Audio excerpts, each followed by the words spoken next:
DJ Sixsmith here in Los Angeles, California, joined by the voice of the Los Angeles Dodgers, Vin Scully, a proud WFUV sports alum, Fordham graduate.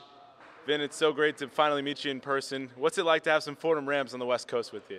Well, it's a delight. It brings back a lot of memories when I tried to play, and it was fun meeting all the players and the coaches. So it's been a very, very worthwhile visit, and I'm actually delighted for the experience. Now, you told some great stories about your baseball career. If I was an opposing manager back in the late 40s, what would the scouting report have been on 120-year-old Vin Scully? Just get it over the plate. You'll get him out. And when you look back at your game, you're a great center fielder. You like to field the ball. What were the best parts of your game as a baseball player? Yeah, I could run, I could throw, and I could catch the ball. I just wasn't much of a hitter. I remember I threw one man out at the plate against West Point. So that was a highlight. You know, I understand now when I hear a ball player say, I'd rather throw a guy out than get a base hit. There's something really exhilarating about that. So that would be the best defensive play. I hit one home run in those years, and the one home run, I had my head down, so I assumed that the center fielder misjudged the ball, and it was up at Fordham, and the ball would run to another state, you know, once it got by. But more than that, what I really enjoyed was the camaraderie, being with the guys, the teasing, the good-natured fun on the buses and trains. That's what I remember the most, yeah. Baseball's been such an integral part of your life for so many decades. Who first inspired your love, and how did it develop over all these years? Well, actually, it just grew like a small plant. My grammar school was about 20 blocks from the old Polo Grounds. And in those days, the games were at 3:15, and we got out of school at 2:30. So I could walk from my grammar school to the Polo Grounds where the Giants played.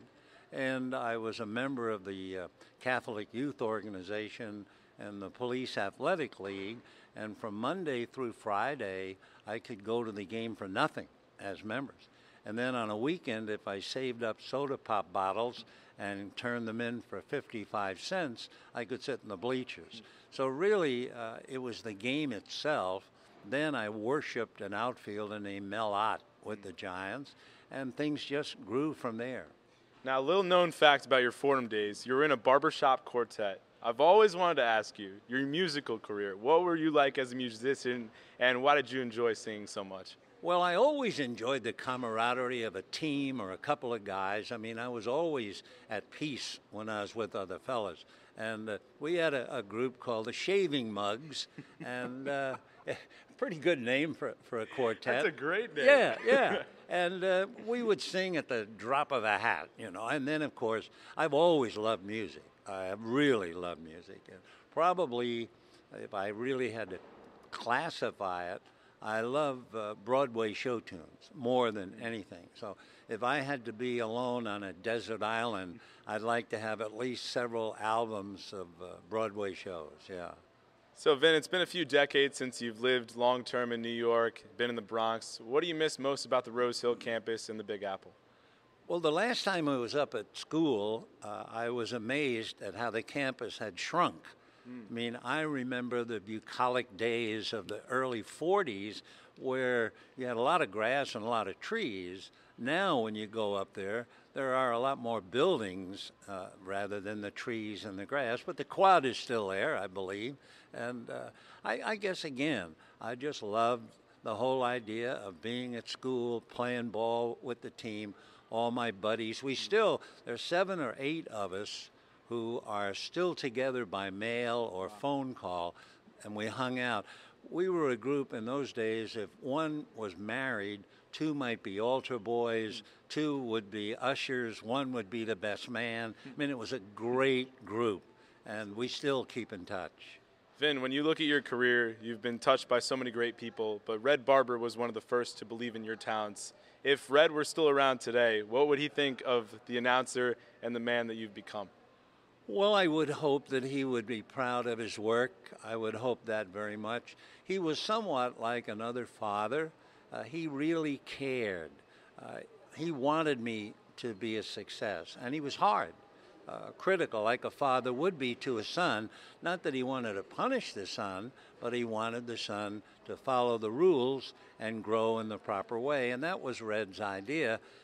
For many years, I was young Scully on the phone, and he would, make sure that I followed what he thought was the correct way. And I really am indebted to him because he really was a second father. DJ Sixsmith, Vin Scully. Vin, everybody asks the question about when you'll finally close the chapter of your broadcasting career. But what I want to know is, what's the biggest reason why you keep coming back year after year after year? It's the love affair with the game. I have never, ever been disillusioned. I just love it. And add the noise of the crowd, and it's exhilarating. What I have done is cut back a great deal. It's a rather long, arduous year. Unless you experience it, you have no idea that it is tough. You're going from time zone to time zone. You're checking in at hotels at 3 o'clock in the morning. You're going to play a game that night, and the hotel comes alive at 7:30 in the morning. And so you get to the ballpark, and you're sleepy, and it's tough. But when it all boils down to the game begins, the challenge out on the field, they make difficult things seem so easy, and add the crowd noise, and I just still love it. It's been a great marriage, and it's continued to hold my imagination, believe me.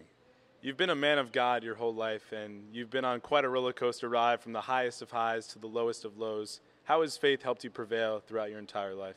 Oh, I don't know what I would have done without it.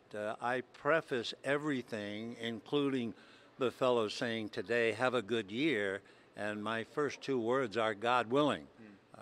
I firmly believe in one old line, which is, if you want to make God smile, tell him your plans. And I firmly understand that completely. So it's been a great gift that has been given to me. I've tried to cherish it and not abuse it.